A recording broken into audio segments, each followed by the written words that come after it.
ವಿಶೇಷವಾಗಿ ವೃತ್ತಿಪರ ಸಮಾವೇಶ ಅಂತ ಹೇಳಿ ಇಲ್ಲಿ ಕರೆದಿರೋದ್ರಿಂದ, ವೃತ್ತಿ ಅಂದರೆ ಒಂದು ಕಸುಬು.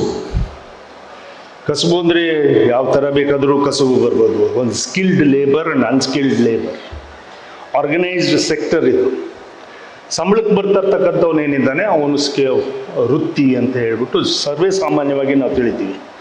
ಅದು ಬಡಗಿ ಇರ್ಬೋದು, ಕಮ್ಮಾರ ಇರ್ಬೋದು, ಚಪ್ಪಲಿ ಹೊಲಿಯನ್ ಇರ್ಬೋದು, ಅನೇಕ ವೃತ್ತಿಗಳಲ್ಲಿ ನಾವೆಲ್ಲರೂ. ಅಂದರೆ ನಿಮಗೆ ಈ ದುಡಿಮೆಯ ಫಲ ಗೊತ್ತಿರ್ತದೆ. ಈ ರಾಷ್ಟ್ರವನ್ನು ಕಟ್ತಕ್ಕಂಥ ಜವಾಬ್ದಾರಿಗಳು ಜಾಸ್ತಿ ಇದೆ. ಯಾಕಂದರೆ ನಿಮ್ಮ ವೃತ್ತಿಯಿಂದ ಬರ್ತಕ್ಕಂಥ ತೆರಿಗೆಯಿಂದನೇ ಈ ರಾಷ್ಟ್ರ ನಿರ್ಮಾಣ ಆಗೋದು. ಇವತ್ತು ಅದರಲ್ಲಿ ಅನೇಕ ಬದಲಾವಣೆಗಳನ್ನು ತರಬೇಕು ಅಂತ ಹೇಳ್ಬಿಟ್ಟು ಬದಲಾವಣೆ ಶುರುವಾಗಿದ್ದೇ ಕೋವಿಡ್ ಸಂದರ್ಭದಲ್ಲಿ. ಅಂದರೆ ಈ ವೃತ್ತಿಗಳು ಕಷ್ಟದಲ್ಲಿದ್ದಾವೆ, ಈ ವೃತ್ತಿಗಳು ಇವೆಲ್ಲವನ್ನೆಲ್ಲವನ್ನು ಕೂಡ ನಾವು ನೋಡ್ಕೋಬೇಕಾದಂಥ ಜವಾಬ್ದಾರಿ ಸರ್ಕಾರಕ್ಕಿದೆ ಅಂತ ಹೇಳಿ. ಬಟ್ ಇದಕ್ಕಿಂತಲೂ ಒಂದು ಹೆಜ್ಜೆ ಮುಂದೆ ಹೋದಂಥ ಸಂದರ್ಭದಲ್ಲಿ ನಮ್ಮ ಅಕ್ಕ ತಂಗಿದಿರು ತಾಯಂದಿರು ರೈತರ ಮಕ್ಕಳಾಗಿ ಬೆಳಗಿಂದ ಕಳೆ ತೆಗೆಯೋರಿಂದ ಹಿಡಿದು ಅಸಂಘಟಿತ ಒಂದು ಕಾರ್ಮಿಕರಾಗಿ ಅಥವಾ ವೃತ್ತಿಯಾಗಿ ತಗೊಂಡಿರ್ತಕ್ಕಂಥದ್ದು ನಮ್ಮ ತಾಯಂದಿರು. 365 days 24/7 ಎಲ್ಲೂ ಕೂಡ ನಿಲ್ಲಿಸೋದಿಲ್ಲ, ಯಾರೂ ಕೂಡ ಅವ್ರನ್ನ ನಾವು ನೋಡೋದಿಲ್ಲ. ಅದೇ ರೀತಿಯಲ್ಲಿ ತಂದೆ, ಮನೆ ಒಳಗೆ ತಾಯಿ, ಮನೆ ಹೊರಗಡೆಗೆ ತಂದೆ. ಅವನು ಹರಕು ಬಟ್ಟೆ ಹಾಕೊಂಡು ಮಕ್ಕಳನ್ನ ನೋಡ್ತಾ ಇರ್ತಾನೆ, ಮನೆಯನ್ನ ನೋಡ್ತಾನೆ. ಇದನ್ನಿಷ್ಟೂ ಕೂಡ ಒಂದು ವ್ಯವಸ್ಥೆಗೆ ತರಬೇಕು ಅನ್ನೋದು, ಇಡೀ ರಾಷ್ಟ್ರಕ್ಕೆ ವ್ಯವಸ್ಥೆ ತರಬೇಕು ಅನ್ನೋದು ಮೋದಿಜಿಯವರ ಉದ್ದೇಶ. ಇದು ಉದ್ದೇಶ. ಅಂದ್ರೆ ಇವರಿಷ್ಟೂ ಕೂಡ ಇದರಲ್ಲಿ ಜಾತಿ, ಮತ, ಧರ್ಮ ಇದ್ಯಾವುದನ್ನು ತರಬಾರ್ದು. ನಾವು ವೃತ್ತಿಯನ್ನ, ಇಲ್ಲಿ ವೃತ್ತಿ ಅಂತ ಹೇಳಿಬಿಟ್ಟೆ ನಾವು ಶ್ರೀಯುತ ನಡ್ಡಾಜಿ ಅವ್ರನ್ನ ಇಲ್ಲಿ ಬಂದ್ಬಿಟ್ಟು ಅವರು ಅದ್ರ ಮೇಲೆ ಬಗ್ಗೆ ಮಾತನಾಡೋರಿದ್ದಾರೆ. ವೃತ್ತಿ ಅಂದ ತಕ್ಷಣನೇ ನಮಗೊಂದು ಜವಾಬ್ದಾರಿ ಬಂದ್ಬಿಡ್ತು. ಅವ್ರ ತಾಯಿಯಾಗಿ ತಂದೆಯಾಗಿ ಇಬ್ಬರೂ ಸೇರಿ ಈ ರಾಷ್ಟ್ರ ನಿರ್ಮಾಣ ಮಾಡೋದ್ರಲ್ಲಿ ನಾವು ಹೆಚ್ಚಿನ ಜವಾಬ್ದಾರಿಗಳಿದ್ದಾವೆ ಅನ್ನೋದು. ಹಾಗಾಗಿ ಪ್ರತಿ ಹೆಜ್ಜೆಯಲ್ಲೂ ಕೂಡ ನಾವು ನೋಡ್ತಕ್ಕಂಥದ್ದು ಸರ್ಕಾರದ ಮೇಲೆ ಅವಲಂಬಿತ ಆಗಿರ್ತಕ್ಕಂಥ ಅನೇಕ ಕ್ಷಣಗಳಿದ್ದಾವೆ. ಆದರೆ ಚುನಾವಣೆ ಬಂದ ತಕ್ಷಣನೇ ಮಾತನಾಡೋರು ಬೇರೆ. ಚುನಾವಣೆ ಬಂದ ತಕ್ಷಣನೇ ನಾನೂ ಕ್ಯಾಂಡಿಡೇಟ್ ಅಂತ ಹೇಳಿ ಬರ್ತಕ್ಕಂಥವ್ರು ಅನೇಕರು ಇರ್ತಾರೆ. ಜಾತಿ ಮೇಲೆ, ಮತಕ್ಕೆ ಮತ, ಜಾತಿ ಮೇಲೇನೆ ನಾವು ಮತ ಮಾಡಿಬಿಡ್ಬೇಕು ಅಂತಕ್ಕಂಥ ವಾದ ಏನಿದೆ, ಸಬ್ಕಾ ಸಾಥ್ ಸಬ್ಕಾ ವಿಕಾಸ್, ವಿಶ್ವಾಸ ಕಾ ಸಾಥ್ ಅವ್ರ ಪ್ರಯಾಸ ಕಾ ಸಾಥ್. ನಿಮ್ಮ ಪ್ರಯಾಸ ಏನಿದೆ ಅದು ವಿಶ್ವಾಸ ಮತ್ತು ಈ ಕ್ರೋಢೀಕರಣದಿಂದ ಆಗಬೇಕು ಅನ್ನೋದು. ಆದರೆ ಈಗ ನಡೀತಾ ಇರೋದೇನು, ನಾನು ಬಹಳ ಅತಿಯೋಕ್ಷಿದಂತೆ ನಾವು ತಿಳ್ಕೋಬಾರ್ದು. ತಾವು ಶಿವಮೊಗ್ಗ ಜಿಲ್ಲೆ ಗೇಣಿದಾರ ಹೋರಾಟದಿಂದ ನಮಗೆ ಭೂಮಿ ಸಿಕ್ಕಿದ್ದ ಸಂದರ್ಭ, ಪ್ರತಿಯೊಬ್ಬ ರೈತನಿಗೂ ಕೂಡ ಭೂಮಿ ಕೊಡಬೇಕು ಅಂತ ಹೇಳಿ ಶಾಂತವರಿ ಗೋಪಾಲ್ ಗೌಡರ ನೇತೃತ್ವದಲ್ಲಿ ಮಾಡಿರ್ತಕ್ಕಂಥ ಹೋರಾಟ ಇವತ್ತು ಭೂಮಿಯನ್ನ ಅನೇಕ ವಿಚಾರಗಳಲ್ಲಿ ಅದನ್ನ ಮಾಫಿಯಾ ತರ ಮಾಡ್ತಕ್ಕಂಥ ಸಂದರ್ಭ ಬಂದ್ಬಿಟ್ಟಿದೆ. ಅದನ್ನ ರೈತನಿಗೆ ಕೊಡಬೇಕು ಅಂದ್ರೆ ಅದನ್ನ ಕ್ರಮಬದ್ಧವಾಗಿ ಕೊಡಬೇಕು ಅನ್ನೋ ವಿಶ್ವಾಸ ಯಾರಿಗೂ ಇಲ್ಲ. ಅವನನ್ನ ನೇರವಾಗಿ ನೀನು ಮಾಡ್ಕೋ ಹೋಗು ಅಂತೇಳಿ. ಹಾಗಾಗಬಾರದು ಅನ್ನೋದು ಬಿಜೆಪಿಯ ಉದ್ದೇಶ ಮತ್ತು ಸನ್ಮಾನ್ಯ ಮೋದಿಜಿಯವರ ಉದ್ದೇಶ. ಒಂದು ಕ್ರಮ ಬೇಕಿದಕ್ಕೆ. ಇಷ್ಟು ಜನಸಂಖ್ಯೆ ಇದೆ, ಸುಪ್ರೀಂ ಕೋರ್ಟ್ ಆದ್ಯತೆ ಮೇಲ್ಗಡೆಗೆ 4 ಎಕರೆ 28 ಗುಂಟೆ ಅವನಿಗೆ ಕೊಡಬೇಕು ಅನ್ನೋದೇನಿದೆ ಅದನ್ನ. ಆದ್ರೆ ಇವ್ರು ಮಾಡೋದೇನಿದೆ ಅಂದ್ರೆ ಬರೀ ಅವ್ಯವಹಾರಗಳು. ಇವ್ರು ಮಾಡಿರ್ತಕ್ಕಂಥ ಹಿಂದಿನ ಸಂದರ್ಭದಲ್ಲಿ, ಕಾಂಗ್ರೆಸ್ ಇದ್ದಂಥ ಸಂದರ್ಭದಲ್ಲಿ ಮಾಡಿರ್ತಕ್ಕಂಥದ್ದು ನೀವು ಯಾವುದೇ ಸಂದರ್ಭದಲ್ಲಿ ನೋಡಿ, ಹೊಸನಗರ ಇರ್ಬೋದು, ತೀರ್ಥಹಳ್ಳಿ ಇರ್ಬೋದು, ಸಾಗರ ಇರ್ಬೋದು, ಸೊರಬ ಇರ್ಬೋದು, ಅವ್ರು ಇದ್ದಂಥ ಕಾಲದಲ್ಲಿ ಮಾಡಿರ್ತಕ್ಕಂಥ ಎಲ್ಲವೂ ಕೂಡ ವ್ಯವಹಾರಗಳೇ. ಅದನ್ನ ಕೋರ್ಟು ಹೊಡೆದಾಕ್ತಕ್ಕಂಥ ಕೆಲಸವನ್ನು ಮಾಡ್ತು. ಅದನ್ನ ಮಾಡಿದ್ರೆ ಇಲ್ಲಿ ಸಾಗರದಲ್ಲಿ ಒಬ್ಬರಿದ್ದಾರೆ, ತೀನಾ ಶ್ರೀನಿವಾಸ್ ಅವರು he is become like an agent for ನಮ್ಮ ರೈತರುಗಳಿಗೆ. ಅವ್ರು ಕರ್ಕೊಂಡ್ಬರೋದು, DC ಆಫೀಸ್ ಮುಂದೆ ನಿಲ್ಸ್ಕೊಳ್ಳೋದು, ಒಂದು ಅರ್ಜಿ ಕೊಡೋದು, ಅದನ್ನ ಶಾಶ್ವತವಾಗಿ ಅವರಿಗೆ ಪರಿಹಾರವನ್ನ ಕೊಡಬೇಕು ಅಂತಕ್ಕಂಥ ಉದ್ದೇಶ ಏನಿತ್ತು ಅದನ್ನ ಮಾಡ್ತಕ್ಕಂಥದ್ದನ್ನ ಸನ್ಮಾನ್ಯ ಯಡಿಯೂರಪ್ಪನವರು ಶರಬತಿ ಮುಳುಗಡೆಯಿಂದ ಹಿಡಿದುಬಿಟ್ಟು ಅವ್ರನ್ನ ದಯಾನಂದ್ ಅವ್ರು DC ಇದ್ದಾಗ ಅದನ್ನ ಸಮಿತಿ ಮಾಡಿ ರಚನೆ ಮಾಡಿ ಪ್ರತಿ ಹಳ್ಳಿನೂ ಸರ್ವೆ ಮಾಡಿಬಿಟ್ಟು ಮಾಡಿರ್ತಕ್ಕಂಥ ಕೀರ್ತಿ ಸನ್ಮಾನ್ಯ ಯಡಿಯೂರಪ್ಪನವರಿಗೆ ಮತ್ತು ರಾಘವೇಂದ್ರ ಅವರಿಗೆ ಸಲ್ಲದು. ನೀವು ನೋಡ್ಬೇಕು ದಾಖಲಾತಿ ಪ್ರಕಾರ. ಆದ್ರೆ ಇದೇ ಒಂದು ವರ್ಷದಲ್ಲಿ ಏನ್ ಮಾಡಿದ್ರು ಹಾಗಾದ್ರೆ? ಇದೇ ಒಂದು ವರ್ಷದಲ್ಲಿ ಸನ್ಮಾನ್ಯ ಸಿದ್ದರಾಮಯ್ಯನವರು ಮತ್ತೆ DK ಶಿವಕುಮಾರ್ ಅವರು ಬಂದ್ಬಿಟ್ಟು ಇಲ್ಲೇನೋ ರುದ್ರತಾಂಡವವನ್ನು ಆಡಿ ಹೋಗಿದ್ರು. ಇವಾಗ ನಾಟ್ಯ ಆಡ್ತಾ ಇದ್ದಾರೆ. ಈಗ ನಾಟ್ಯ ಆಡ್ತಾ ಇದ್ದಾರೆ. ಅವಾಗ ಅವ್ರು ರುದ್ರತಾಂಡವ ಆಡೋದು, ರಕ್ತ ಕ್ರಾಂತಿಯನ್ನು ಮಾಡ್ತೀವಿ ಅಂತ ಹೇಳ್ಬಿಟ್ಟು ಅವಾಗ ಚಳುವಳಿ ಮಾಡ್ತೀವಿ ಅಂತ ಹೇಳಿದವರು ಇವತ್ತು ನಾಟ್ಯ ಮಾಡ್ತಾರೆ. ನಾ ತಪ್ಪು ಅಂತ ಹೇಳಕ್ ಹೋಗಲ್ಲ. ಅವರು ಮಾತನ್ನೇ ಒಂದ್ ಸ್ವಲ್ಪ ಹೇಳಬೇಕು ಅನ್ನೋದಾದ್ರೆ, ಏನೋ ನಾಲಿಗೆಗೆ ನಾವು ಬಣ್ಣ ಹಚ್ಕೊಂಡು ಮಾತಾಡೋದಿಲ್ಲ. ನಾಲಿಗೆನೇ ಕಪ್ಪಾಗಿರ್ಬೇಕಾದ್ರೆ ನಿಮ್ದೇನು ನಾಲಿಗೆ ಬಣ್ಣ ಹಚ್ಕೊಳ್ಳೋದು? ಬಣ್ಣದ ವೃತ್ತಿ ಮೇಲೇನೆ ನೀವು ಮಸಿ ಬೆಳೀತಕ್ಕಂಥ ಕೆಲಸವನ್ನ ಮಾಡ್ತಾ ಇದ್ದೀರಿ. ರಾಜ್ಕುಮಾರ್ ಹೆಸರನ್ನ ತಗೊಂಡ್ಬಿಟ್ರು ಅವರು. ರಾಜ್ಕುಮಾರ್ ಅವರಿಗೆ ರಾಜಕೀಯದ ಮೇಲೆ ಆಸೆ ಇತ್ತು. ಅದಕ್ಕೋಸ್ಕರ ನಾನು ಬಂಗಾರಪ್ಪನವ್ರ ಮಗಳನ್ನ ನನಗೆ ಮದುವೆ ಮಾಡಿ ರಾಜಕೀಯಕ್ಕೆ ತರಬೇಕು ಅನ್ನೋ ಉದ್ದೇಶ. ರಾಜ್ಕುಮಾರ್ ಅವರಿಗೆ ಎಲ್ಲೆಷ್ಟು ಕೂಡ ರಾಜಕೀಯದ ಮೇಲೆ ಆಸೆ ಇರಲಿಲ್ಲ. ಶುದ್ಧ ಸುಳ್ಳು. ರಾಜ್ಕುಮಾರ್ ಅವರ ಮಕ್ಕಳಾಗಿ ರಾಜ್ಕುಮಾರ್ ಅವರು ಕನ್ನಡದಕ್ಕೆ ಕಲಾವಿದರ ಸೇವೆಗೆ, ಕಲಾವಿದರನ್ನು ದೇವರು ಅನ್ಕೊಂಡ್ಬಂದಿರ್ತಕ್ಕಂಥ ಬಾಯಲ್ಲಿ ಈ ತರದ ಸುಳ್ಳಿನ ಸರಮಾಲೆ ಬರಬಾರ್ದಿತ್ತು. ಇದು ಅನ್ಯಾಯ ಅಲ್ವಾ? ಇದು ದೊಡ್ಡ ಸಾಹೇಬ್ರ ಹೆಸರಿನ ಮೇಲೆ, ಬಂಗಾರಪ್ಪನವರ ಹೆಸರಿನ ಮೇಲೆ ಎಲ್ಲಾನು ಏನು ಬೇಕಾದರೂ ನಾನು ಮಾತಾಡ್ಬಿಡ್ಬೋದು ಅನ್ನೋ ಮಟ್ಟಕ್ಕೆ ಪ್ರಾಥಮಿಕ ಸಚಿವರು ಮಾತನಾಡ್ತಾರೆ. ಪ್ರಾಥಮಿಕ ಸಚಿವರು ಅಂದ್ರೆ ಅವರಿಗೆ ಪ್ರಾಥಮಿಕ ಶಾಲೆಗೆ ಮತ್ತೆ ಕಳಿಸೋಂಥ ಪರಿಸ್ಥಿತಿನಲ್ಲಿ ಇದೆ. ಜ್ಞಾನ ಅವರಿಗೆ ಶುರು ಮಾಡಬೇಕು. ಪ್ರಾಥಮಿಕ ಶಾಲೆಯಲ್ಲಿ ಎಲ್ಲರೂ ಶುರು ಮಾಡಬೇಕು ಅಂದ್ರೆ ಅವರಿಗೆ ಮಾತು ಮತ್ತು ಸಭ್ಯತೆ, ಒಂದು ವಾತಾವರಣದಲ್ಲಿ ಯಾವ ರೀತಿಯಾಗಿ ಮಾತನಾಡಬೇಕು, ಹಿರಿಯರಿಗೆ, ರೈತರಿಗೆ, ಸಮಸ್ಯೆಗೆ, ಇದನ್ನೆಲ್ಲದನ್ನು ಮಾಡಬೇಕು ಅನ್ನೋ ಪರಿಕಲ್ಪನೆಯೇ ಇಲ್ಲದೆ ಇರ್ತಕ್ಕಂಥ ಮಾಡ್ತಾರೆ. ಇದು ಶಾಶ್ವತ ಅಂತ ತಿಳ್ಕೊಂಡಿದ್ದಾರೆ. ಹಾಗಾಗಿ ನಾನು ನೇರವಾಗಿ ಅವರು ನಮ್ಮ ತಮ್ಮ, ನಮ್ಮ ತಂಗಿ, ನಮ್ಮ ಜಾತಿ, ಇವ್ರ ಬಗ್ಗೆನೇ ನಾವು ಮಾತನಾಡ್ತಾ ಹೋದ್ರೆ ನಾನು ಪುಟಗಟ್ಟಲೆ ಮಾತನಾಡ್ಬಿಡ್ಬೋದು. ಯಾಕಂದ್ರೆ ಸಮಾಜಕ್ಕೆ ಏನಾದರೂ ಕೊಡುಗೆ ಕೊಟ್ಟಾರಂದ್ರೆ, ನೀವು ಇಲ್ಲಿರ್ತಕ್ಕಂಥ RED ಸಂಘ ನಡೆದಿದೆ ಅಂದ್ರೆ ಅದು ಸನ್ಮಾನ್ಯ ಯಡಿಯೂರಪ್ಪನವರಿಂದ ನಡೆದಿದೆ. ಅನೇಕ ಸಮಾಜಗಳಿಗೆ ನಡೆದಿದ್ದಾವೆ, ನಾನು ಒಂದು ಅಂತ ಹೇಳಲ್ಲ. ಆದ್ರೆ ಸಮಾಜದ ಓಟ್ಗಳು ಎಲ್ಲವೂ ಕೂಡ ಒಂದೇ ಹತ್ರ ಹೋಗ್ಬಿಡ್ತಾವೆ ಅನ್ನೋದು ಪರಿಕಲ್ಪನೆ. ಇದು ಸತ್ಯಕ್ಕೆ ದೂರವಾಗಿರ್ತಕ್ಕಂಥ ಮಾತುಗಳು. ಯಾಕಂದ್ರೆ ನಾವೆಲ್ಲರೂ ಇದೇ ಒಂದು ವರ್ಷದಿಂದ ಬಹಳ ಅವ್ರು ಎಲ್ಲಿಂದ ಹಣ ತಂದು ನೀನು ಕೆಲಸ ಮಾಡಿದಿ ಅಂತ ಹೇಳ್ಬಿಟ್ಟು ನನ್ನನ್ನು ಕೇಳೋರು. ಅವರೇ ಮುಖ್ಯಮಂತ್ರಿಗಳು, ಅವರ ಆಶೀರ್ವಾದದಿಂದನೇ ಇಡೀ ರಾಜ್ಯ ಜಿಲ್ಲೆ ಎಲ್ಲ ಕೆಲಸ ಆಗ್ತಾ ಇತ್ತು.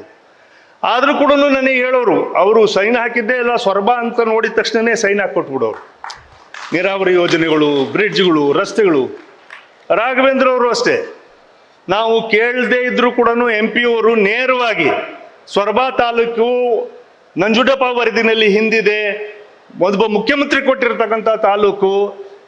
ಸಾಮಾನ್ಯ ನಮ್ಮ ಅಪ್ಪವರು ಯಡಿಯೂರಪ್ಪನವರು ಕುಮಾರ್ ಅವರಿಗೆ ಮಾತು ಕೊಟ್ಟಿದ್ದಾರೆ, ಸೊರಬ ಕ್ಷೇತ್ರಕ್ಕೆ ಮಾತು ಕೊಟ್ಟಿದ್ದಾರೆ. ಸೊರಬ ಮತ್ತು ಶಿಕಾರಿಪುರ ನನ್ನ ಎರಡು ಕಣ್ಣಿದ್ದ ಹಾಗೆ, ನಾನು ಪೂರ್ಣ ಪ್ರಮಾಣದಲ್ಲಿ ಇದನ್ನು ಅಭಿವೃದ್ಧಿ ಮಾಡ್ತೀನಿ ಅಂತ ಹೇಳಿ ಶಪಥ ತೊಟ್ಟು ಶಿಕಾರಿಪುರ ಮತ್ತು ಸೊರಬ ಜೊತೆಯಾಗಿ ತಂದುಬಿಟ್ಟು ಇವತ್ತು ಅಭಿವೃದ್ಧಿ ಹೊಂದಿರತಕ್ಕಂಥ ಕ್ಷೇತ್ರಗಳಾಗಿ ಇವತ್ತು ಪರಿವರ್ತನೆ ಆಗಿದೆ ಮತ್ತು ಬದಲಾವಣೆ ಆಗಿದೆ. ನೀವು ಹೋಗಿ ನೋಡ್ಕೊಂಡ್ ಬರ್ಬೋದು. ಇವತ್ತು ಗ್ರಿಡ್ಗಳಾಗಿದೆ, ನೀರಾವರಿ ಆಗಿದೆ. ಇವತ್ತು ಅವರು ಬಂದ ಮೇಲೆ ಒಂದು ಸಿಂಗಲ್ ಪೈಸಾ ಇವತ್ತು ಸೊರಬ ಕ್ಷೇತ್ರಕ್ಕೆ ಬರಲಿಲ್ಲ, ಶಿವಮೊಗ್ಗ ಜಿಲ್ಲೆಗೆ ಬರಲಿಲ್ಲ. ಒಂದು ವರ್ಷದಲ್ಲಿ ಏನ್ ತಂದ್ರು? ಬರಗಾಲ ತಂದ್ರು, ನೀತಿಗೆಟ್ಟ ರಾಜಕಾರಣವನ್ನ ತಂದ್ರು, ರೋಷ ದ್ವೇಷದಿಂದ ಮಾಡ್ತಕ್ಕಂಥ ರಾಜಕಾರಣವನ್ನ ಇವತ್ತು ಮಾಡ್ತಾ ಇದ್ದಾರೆ. ಇವತ್ತೇನಾರು ಇದು ಮಾಡ್ತಾ ಇದ್ದಾರೆ ಅಂದ್ರೆ ಅವ್ರ ಅಭಿವೃದ್ಧಿ ಬಗ್ಗೆ ಎಲ್ಲೂ ಮಾತನಾಡ್ತಾ ಇಲ್ಲ. ನಾವು ಏನೇನು ಮಾತನಾಡ್ತೀವಿ ಅದಿಷ್ಟು ಕೂಡ ನನ್ಗೆ ಮುಂಚೆನೆ ಗೊತ್ತಿದೆ ಅಂತ ಹೇಳ್ತಾರೆ. ಆದ್ರೆ ಮುಂಚೆ ಗೊತ್ತಿದ್ದವರು ಕನಿಷ್ಠ ಪಕ್ಷ 6 ತಿಂಗಳು ಮುಂಚೆ ನೀವು ಪಾರ್ಟಿ ಸೇರಿದ್ರಲ್ಲ, ಸೇರಿದ ತಕ್ಷಣನೇ ನಿಮ್ಮ ವೋಟಿಂಗಾರು ನೀವು ಇಲ್ಲಿ ಶಿವಮೊಗ್ಗ ಕ್ಷೇತ್ರಕ್ಕೆ ಬದಲಾವಣೆ ಮಾಡ್ಕೊಳ್ತಕ್ಕಂಥ ಕೆಲಸನಾದ್ರು ಮಾಡಬಹುದು. ವೋಟಿಂಗ್ ಇಲ್ಲಿ ಮಾಡಲಿಲ್ಲ ಅವರು. ಮೊನ್ನೆ ಹೋಗ್ಬಿಟ್ಟು ಬೆಂಗಳೂರಿನಲ್ಲಿ ಹೋಗ್ಬಿಟ್ಟು ಓಟ್ ಹಾಕಿ ಬಂದ್ಯಾರೆ. ಅಲ್ಲಿ ಬೆಂಗಳೂರಿನಲ್ಲಿ ಅಲ್ಲಿ ಓಟ್ ಹಾಕಿ ಬಂದ್ಯಾರೆ. ಶಿವಮೊಗ್ಗದಲ್ಲೇ ಅವ್ರ ಓಟ್ ಗ್ಯಾರಂಟಿ ಇಲ್ಲ. ನಮ್ಮ ಓಟ್ ಹೆಂಗ್ ಗ್ಯಾರಂಟಿ ಇರ್ತದೆ? ಕೊಡೋದಕ್ಕೆ ಸಾಧ್ಯನಾ? ನಾವು ಹೋರಾಟ ಮಾಡ್ತಕ್ಕಂಥದ್ದು ಶಾಂತವೀರಿ ಗೋಪಾಲ್ ಗೌಡ್ರ ಹೆಸರನ್ನ ನಾನು ಉಲ್ಲೇಖ ಮಾಡಿದೆ. ಜಮೀನ್ ಸಿಕ್ಕಿರ್ತಕ್ಕಂಥದ್ದು ದೀನ ದಲಿತರಿಗೆ, ಬಡವರಿಗೆ. ಅಲ್ಲಿ ಕೊಟ್ಟಿರ್ತಕ್ಕಂಥದ್ದು ಜಾತಿ ಅಂತ ಹೇಳ್ಬಿಟ್ಟು ಕೊಡ್ಲಿಲ್ಲ, ದೀವ್ರು ಅಂತ ಹೇಳ್ಬಿಟ್ಟು ಶಾಂತವೀರಿ ಗೋಪಾಲ್ ಗೌಡ್ರು ಒಬ್ರು ವಕೀಲರಾಗಿ ನಿಂತುಬಿಟ್ಟು ಈ ಜನಕ್ಕೆ ನಾವು ಕೊಡಬೇಕು ಅಂತ ಹೇಳಿ ಜನರಿಂದ ವಿರುದ್ಧವಾಗಿ ಅವ್ರು ಹೋರಾಟ ಮಾಡ್ಲಿಲ್ಲ. ಅವತ್ತು ಸಾಮೂಹಿಕವಾಗಿ ಹೋರಾಟ ಮಾಡಿದ್ರು. ಆ ನಿಟ್ಟಿನಲ್ಲಿ ಬಂಗಾರಪ್ಪನವ್ರನ್ನ, ಕಾಗೋಡು ತಿಮ್ಮಪ್ಪನವ್ರನ್ನ, ಅನೇಕ ನಾಯಕರುಗಳನ್ನ ತಯಾರು ಮಾಡಿದ್ರು. ಆದ್ರೆ ಇವ್ರೇನ್ ಮಾಡಿದ್ರು? ಫಸ್ಟ್ ಎಲೆಕ್ಷನ್ ನಿಂತಿದ್ದು ಬಿಜೆಪಿಗೆ, ಸೆಕೆಂಡ್ ಎಲೆಕ್ಷನ್ ನೋಡಿದ್ ವ್ಯವಹಾರಕ್ಕೆ ಸಮಾಜವಾದಿ ಪಾರ್ಟಿಗೆ, ಅಲ್ಲಿಂದ ತಗೊಂಡು ಹೋಗ್ಬಿಟ್ಟು ಕಾಂಗ್ರೆಸ್ಗೆ ತಂದುಬಿಟ್ಟು ದೊಡ್ಡ ಸಾಹೇಬ್ರನ್ನ 2009ರಲ್ಲಿ ಸೋಲ್ಸಾಕ್ತಕ್ಕಂಥ ಕೆಲಸವನ್ನ ಅವ್ರುಗಳೇ ಮಾಡಿದ್ರು. ತಗೊಂಡೋಗಿ ನಿಲ್ಸಿದ್ದೆಲ್ಲಿಗೆ? JDS ಪಕ್ಷಕ್ಕೆ. ಇವ್ರು ಹಾರಿದ್ದೆಲ್ಲಿಗೆ? ಚುನಾವಣೆ ಎಲ್ಲಿ ಸಿಗುತ್ತೋ ಅಲ್ಲಿಗೆ. ಸೊ 4-5 ಚುನಾವಣೆಯಲ್ಲಿ, ದೊಡ್ಡ ಚುನಾವಣೆಯಲ್ಲಿ 9 ಚುನಾವಣೆ ಅವರು ಸೋತಿದ್ದಾರೆ, ಗೆದ್ದಿದ್ದಾರೆ.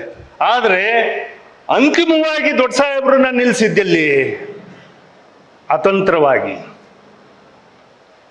ಇವತ್ತು ಅವ್ರ ಹೆಸರು, ಅವ್ರ ಫೋಟೋ ಹಾಕೊಂಡು ಕಾಂಗ್ರೆಸ್ನಲ್ಲಿ ನಾವು ಇದ್ದೀವಿ ಅಂತ ಹೇಳ್ಬಿಟ್ಟು ಶಿವಮೊಗ್ಗದಲ್ಲಿ ಮಾತ್ರ ಓಡೋ ರೀತಿನಲ್ಲಿ ಮಾಡಿದ್ರು. ದೇವರಾಜ ಅರಸು ಅವ್ರ ಲೆವೆಲ್ಗಿದ್ದಂಥ, ಮತ್ತೊಬ್ರು ಲೆವೆಲ್ಗಿದ್ದಂಥ ಬಂಗಾರಪ್ಪನವ್ರನ್ನ ಅವ್ರನ್ನ ತೆಗೆದಿದ್ಯಾರು? ಇವರೇ. ಇಷ್ಟೇ ಜನ ಸೇರ್ಕೊಂಡು ಮಾಡಿರ್ತಕ್ಕಂಥ ಕೆಲಸ. ಇವಾಗ ಬಂಗಾರಪ್ಪನವರ ಎಲ್ಲ ಕಾರ್ಯಕ್ರಮ, ಅಕ್ಷಯ ಆರಾಧನಾ ವಿಶ್ವ, ಅದು ಇದು ಅಂತ ಹೇಳ್ತಾರೆ. ಇದಿಷ್ಟು ಕಾರ್ಯಕ್ರಮಗಳನ್ನು ಯಡಿಯೂರಪ್ಪನವರು, ಮೋದಿಜಿಯವರು ಇವತ್ತು ಬಿಜೆಪಿ ಪಕ್ಷದಿಂದ ಪ್ರತಿಯೊಂದು ಕಾರ್ಯಕ್ರಮ ಇಡೀ ಭಾರತಕ್ಕೆ ಕೊಡ್ತಕ್ಕಂಥ ಕೆಲಸವನ್ನು ಮಾಡಿದ್ದಾರೆ,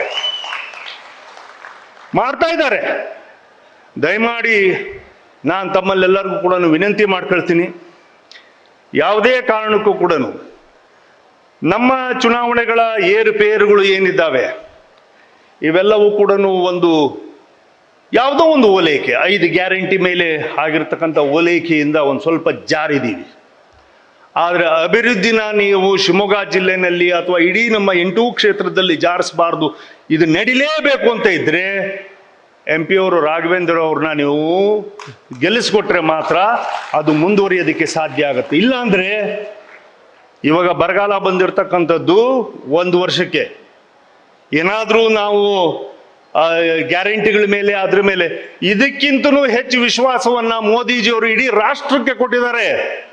ಅಕ್ಕಿ ಕೊಟ್ಬಿಟ್ಟು ವೃತ್ತಿ, ಅದಕ್ಕೋಸ್ಕರ ವೃತ್ತಿಪರ ನಿಮ್ಮ ಕೈ ಕೆಳಗೆ 10 ಜನ, 100 ಜನ ದುಡಿತಾ ಇರ್ತಾರೆ. ನೀವು ಅವ್ರನ್ನ ಹೆಚ್ಚಿನ ರೀತಿಯಲ್ಲಿ ಮೇಲೆತ್ತೋದಕ್ಕೆ ಸಾಧ್ಯ ಅಂತಕ್ಕಂಥ ವಿಶ್ವಾಸ ಇಟ್ಟಿದ್ದಾರೆ. ಜಮೀನ್ ಇರ್ತಕ್ಕಂಥ ಒಂದು ತೋಟ ಮಾಡ್ಕೊಳ್ತಕ್ಕಂಥದ್ದು, ವೆಲ್ಡಿಂಗ್ ಮಾಡ್ತಕ್ಕಂಥದ್ದು, ಗ್ಯಾರೇಜ್ ಇಟ್ಕೊಂಡಿರ್ತಕ್ಕಂಥವ್ನು, ಆಫೀಸರ್ಗಳು ಇರ್ಬೋದು, ಅನೇಕರು ಸಂಬಳ ತಗೊಳ್ತಕ್ಕಂಥದ್ದು, ಸ್ಕಿಲ್ಡ್ ಅಂಡ್ ಅನ್ಸ್ಕಿಲ್ಡ್ ಲೇಬರ್ಸ್ ಏನಿದ್ದಾರೆ ಇವರೆಲ್ಲರೂ. ಹಾಗಾಗಿ ನಾನು ತಮ್ಮಲ್ಲೆಲ್ಲರಿಗೂ ಕೂಡ ವಿನಂತಿ ಮಾಡ್ಕೊಳ್ತೀನಿ, ಕ್ರಮ ಸಂಖ್ಯೆ 2 ಅದ್ರ ಮುಂದೆ BY ರಾಘವೇಂದ್ರ ಅಂತ ಇದೆ, ಅದ್ರ ಮುಂದೆ ಅವ್ರ ಭಾವಚಿತ್ರ ಇರ್ತದೆ ಮತ್ತು ಕಮಲದ ಚಿಹ್ನೆ ಇದೆ. ಒಂದು ಉತ್ತಮವಾಗಿರ್ತಕ್ಕಂಥ ಶಿವಮೊಗ್ಗ ಜಿಲ್ಲೆಯನ್ನ ನಿರ್ಮಾಣ ಮಾಡೋದ್ರಲ್ಲಿ MP ಅವರ ಅತಿ ಹೆಚ್ಚಿನ ಶ್ರಮ ಅದರಲ್ಲಿ ಇರೋದ್ರಿಂದ ಅದು ಇನ್ನೂ ಕೂಡ ಜನಕ್ಕೆ ತಲುಪಬೇಕಾಗಿರ್ತಕ್ಕಂಥದ್ದು ಇನ್ನು ಮುಂದಿನ 5 ವರ್ಷ ಆಗೇ ಆಗುತ್ತೆ ಅಂತಕ್ಕಂಥ ವಿಶ್ವಾಸ ನಮ್ಮೆಲ್ಲರಿಗೂ ಕೂಡ ಇದೆ. ಸೊರಬವನ್ನ, ಸಾಗರವನ್ನ ಮತ್ತು ಶಿವಮೊಗ್ಗ ಗ್ರಾಮಾಂತರ ಒಂದು ಸ್ವಲ್ಪ ಅಲ್ಲಿ ಇಲ್ಲಿ ನಾವೆಲ್ಲರೂ ಕೂಡ ಜಾರಿಸಿದ್ದಾರೆ ಜನ. ನಮಗೆ ಬೇಸರ ಇಲ್ಲ, ಯಾಕಂದ್ರೆ 5 ವರ್ಷ ಕೆಲಸ ಮಾಡಿರ್ತಕ್ಕಂಥ ಬಿಜೆಪಿ ಪಕ್ಷ ಕೆಲಸ ಮಾಡಿರ್ತಕ್ಕಂಥ ತೃಪ್ತಿ ನಮ್ಮೆಲ್ಲರಿಗೂ ಕೂಡ ಇದೆ. ಮುಂದುವರ್ಸಕ್ಕೆ ಹೋಗಕ್ಕೆ ಆಗ್ಲಿಲ್ಲಲ್ಲ ಅನ್ನೋದು ಬೇಸರ ಇವತ್ತು ಆ ಕ್ಷೇತ್ರದ ಜನಕ್ಕಿದೆ. ಇದನ್ನೇನೋ ಮಾಡ್ಬಿಟ್ವಲ್ಲಪ್ಪ, ಮಾಡಬಾರ್ದಿತ್ತು ಅಂತಕ್ಕಂಥದ್ದಿದೆ. ಅದನ್ನೇನಾದ್ರೂ ಆ 5 ವರ್ಷದಲ್ಲಿ ನಮ್ಮ BJPಯ ಶಾಸಕರೆಲ್ಲರೂ ಕೂಡ ಇಷ್ಟೊಂದು ಉತ್ತುಂಗದ ಅಭಿವೃದ್ಧಿಯನ್ನ ಮಾಡಿದ್ದಾರೆ MP ಅವರ ಜೊತೆಗೆ ಸೇರ್ಕೊಂಡು, ಸನ್ಮಾನ್ಯ ಯಡಿಯೂರಪ್ಪನವ್ರ ಜೊತೆಗೆ ಸೇರ್ಕೊಂಡು ಅಂತೇಳಿ ಆ ಋಣವನ್ನ ಏನಾದರೂ ಒಂದು ಸ್ವಲ್ಪ ತೀರಿಸ್ಬೇಕು. ನಮ್ಮ ಊರಿಗೆ ನೀರು ಬಂದಿದೆ, ನಮ್ಮ ಊರಿಗೆ ರಸ್ತೆ ಬಂದಿದೆ, ನಮ್ಮ ಊರಿಗೆ ನೀರಾವರಿ ಬಂದಿದೆ, ನಮಗೆ ಮನೆ ಬಂದಿದೆ, ನಮಗೆ ಅಕ್ಕಿ ಬಂದಿದೆ, ನಮಗೆ ಕಿಸಾನ್ ಸನ್ಮಾನದಲ್ಲಿ ನಮಗೆ ಬಂದಿದೆ, ಆಯುಷ್ಮಾನ್ ಭಾರತದಲ್ಲಿ ನಮಗೆಲ್ಲರಿಗೂ BJP ಪಕ್ಷ ಕೊಟ್ಟಿದೆ ಅನ್ನೋದಾದ್ರೆ ಆ ಋಣವನ್ನು ತೀರಿಸಬೇಕು ಅಂದರೆ ಕಮಲದ ಚಿಹ್ನೆಗೆ ತಮ್ಮ ಅತ್ಯಮೂಲ್ಯವಾದ ಮತವನ್ನು ನೀಡಬೇಕು ಅಂತೇಳಿ ನಾನು ಕಳಕಳೆಯಿಂದ ತಮ್ಮಲ್ಲಿ ವಿನಂತಿ ಮಾಡ್ಕೊಳ್ತೀನಿ. ಇವರು ಮಾಡಲಿ ಡಂಬರಾಟವನ್ನು. ಅವರು ಯಾರ್ಯಾರು ಎಂಥದ್ದು ಫಿಲಮ್ ಇಂಡಸ್ಟ್ರಿ ಎಲ್ಲ ಸಪೋರ್ಟ್ ಮಾಡಿದೆ. ಫಿಲಮ್ ಇಂಡಸ್ಟ್ರಿ ಎಲ್ಲದನ್ನು ಸಪೋರ್ಟ್ ಮಾಡಿಬಿಟ್ರೆ ನಾವು ಒಬ್ಬ ಪ್ರೊಡ್ಯೂಸರ್, ನಾವ್ಯಾರು ಸಪೋರ್ಟ್ ಮಾಡಿಲ್ಲ. ನಮ್ಮದು ಸ್ಟುಡಿಯೋ ಇದೆ, ನಮ್ಮ ಅನೇಕರೆಲ್ಲರೂ ಕೂಡ ನಾವು ನಿರ್ಮಾಪಕರಿದ್ದವರು ಯಾರೂ ಕೂಡ ಸಪೋರ್ಟ್ ಮಾಡಿಲ್ಲ. ಮುನಿರತ್ನ ಪ್ರೊಡ್ಯೂಸರ್ ಇದ್ದಾರೆ, ರಾಕ್ಲೈನ್ ವೆಂಕಟೇಶ್ ಇದ್ದಾರೆ, ಅನೇಕರು ಏನು ಇವ್ರ ಜೊತೆ ಬಂದ್ಬಿಟ್ಟು ಎಲ್ಲ ಕುಣಿತಾರೆ. ಅಭಿಮಾನಿಗಳು ಯಾರೋ ಸ್ನೇಹಿತರು ಬಂದು ಒಂದಿಷ್ಟು ಜನ ಅವ್ರ ಜೊತೆಗೆ ನಮಗೆ ಇಲ್ಲಿ ಗೀತಕರು ನಮಗೆ ಅಂತ ಹೇಳ್ಕೊಂಡು ಅವರು ತಿರುಗಾಡಿರ್ಬೋದು. ಆದರೆ ಇದೇ ಗೀತ ಇನ್ನೂ 10 ಸರಿ ಇಲ್ಲಿ ಬಂದುಬಿಟ್ಟು ಮತ್ತೊಂದು ಸರಿ ಗ್ರಾಮ ಪಂಚಾಯಿತಿಯಿಂದನೇ ಶುರು ಮಾಡ್ಕೊಂಡು ನಾನು ಗೆಲ್ತೀನಿ ಅಂದರೂ ಕೂಡ ಶಿವಮೊಗ್ಗ ಜಿಲ್ಲೆಯಲ್ಲಿ ಸಾಧ್ಯ ಆಗೋದಿಲ್ಲ. ಆ ವಾತಾವರಣವನ್ನು ಮಾಡಬೇಕು. ದಯಮಾಡಿ ನಾವಿದರಲ್ಲಿ ಏನು ಮೋದಿಜಿಯವರು ಇಡೀ ರಾಷ್ಟ್ರ ನಮ್ಮ ಪರಿವಾರ, ಇದು ನನ್ನ ಕುಟುಂಬ ಅಂತ ಹೇಳ್ಬಿಟ್ಟು ಏನು ಹೇಳಿದೆ, ಅದನ್ನ ನೆನಪಿಟ್ಕೊಂಡು ನಾವು ಇವತ್ತು ದೇಶವನ್ನು ಕಟ್ತಕ್ಕಂಥ ಕೆಲಸವನ್ನು ಮಾಡಬೇಕು. ಇದು ನಮ್ಮ ವೃತ್ತಿ ಆಗಬೇಕು. ಇನ್ನು 1 ವಾರ ಇದೆ, ನಮಗೆ 1 ವಾರ ಇದೆ.